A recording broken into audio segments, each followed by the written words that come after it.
Hey, today I'm going to go over a glute bridge. It can be done single leg. I'll briefly go over that, okay? But really we're going to look at a double leg elevated sort of glute bridge, okay? This is not something that initially we need to add any weight because the position of itself really is, it's very challenging specifically to the hamstrings and glutes, okay? And so that's what we're going to go for here, right? So the big takeaway for single leg is I orient myself very acutely to this instead of being in this position, because in this position, this leg, I need to use this as a point of stability and flex it. But so if I turn, the leg is kind of needs, it's in the way, quite frankly, okay? So the takeaways are this, and these are hard and fast rules.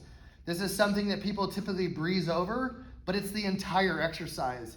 This ankle, right, needs to be either at 90 or closer, okay? Because when you run, you don't run with loose toes. You lift your toe when you guys stride, or I hope you do, right? Unless you've had a serious concussion or a stroke, you might not, okay? But pull that toe to the shin. The second thing is so we're at 90 or inside. This also has to be either at 90 or inside, right? The further it gets out of 90, the more I'm going to have problems with the hamstring behind the knee, right? And I don't need that, okay? So bring that toe to shin, keep this at 90. The last thing is I don't want to have my head up. I don't run like this, or some people do, I hope you don't. So I'm going to get this letter L on my neck, right? I can either keep it back or I can kind of pull it and hold it in position. I don't care which, okay? The last part is my hands. The hands go here, okay? They don't relax across the chest. I don't brace out here. I don't run like this. I need to run and get my upper body in a position that then when the hips go into action, it's much more like a running gait, okay? So this is the action, right? If you notice, I'm not moving this. I'm getting this still. And when I finish, my knee to my shoulder is straight. Boom, my head angle's not moving. My arms aren't moving. Okay, that's the single leg. Now when I go to the double, what I want to do is, because now this, I'm use both legs and I need them both on.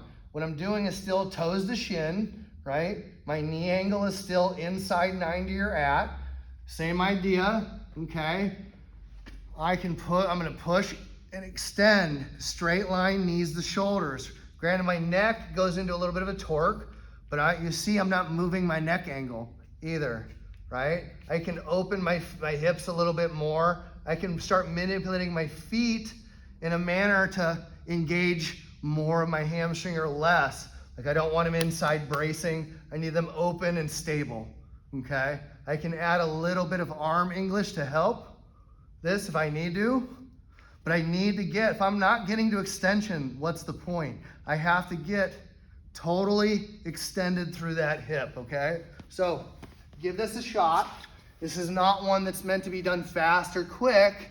We're looking for each rep with a very high quality of contraction.